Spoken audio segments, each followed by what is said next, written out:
আল্লাহর প্যারা হাবিব বলেন, মান ক্বালা বিহি সাদাকা, যে ব্যক্তি কোরআন দিয়ে কথা বলে সে সত্য কথা বলে। জোরে বলেন আল্লাহু আকবার। যখন মঞ্চে কোনো আলোচক দ্বীনি মাহফিলে, তাফসীর মাহফিলে, সিরাতুন নবী সাল্লাল্লাহু আলাইহি ওয়াসাল্লাম মাহফিলে, ইসলামী মহাসম্মেলনে যখন কোনো আলেম কথা বলবে, কথা বলার সময় যদি কোরআন থেকে কথা না বলে, আল্লাহর বিশ্ব নবী সাল্লাল্লাহু আলাইহি ওয়াসাল্লামের পবিত্র জবান থেকে বর্ণনাকৃত হাদিস দিয়া যদি কথা না বলে, দাঁড়িয়ে যাবেন, বলবেন হুজুর কোরআন শোনার জন্য আসছি, কোরআন বোঝার জন্য আসছি, কোরআন শিখার জন্য আসছি।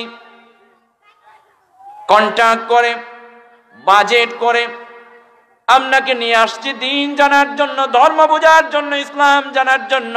হুজুর কোরআন থেকে কথা বলেন, কোরআন জানতে চাই, কোরআন বুঝতে চাই, কোরআনের জীবন গঠন করতে চাই। জোরে বলেন ঠিক কিনা? কোরআন দিয়া, রাসূলের সুন্নাহ দিয়া কথা না বললে দাঁড়িয়ে যাওয়ার দরকার আছে না নাই? লোকমা দেওয়ার দরকার আছে না নাই? আল্লাহ আমাদের তৌফিক দান করুন বলি আমিন। কিছু কিছু জায়গায় এই মঞ্চটাকে, মাহফিলের এই মঞ্চটাকে নাট্যমঞ্চ বানিয়ে ফেলেছে। জোরে বলেন ঠিক কিনা? আর কিছু আলোচক আছে, অমুক হুজুর কি করছে, তমুক হুজুর কি করছে, নাম ধরে ধরে শুধু হিংসা বিদ্বেষের চড়াচড়ি। জোরে বলেন ঠিক কিনা? এগুলো বলার কি দরকার?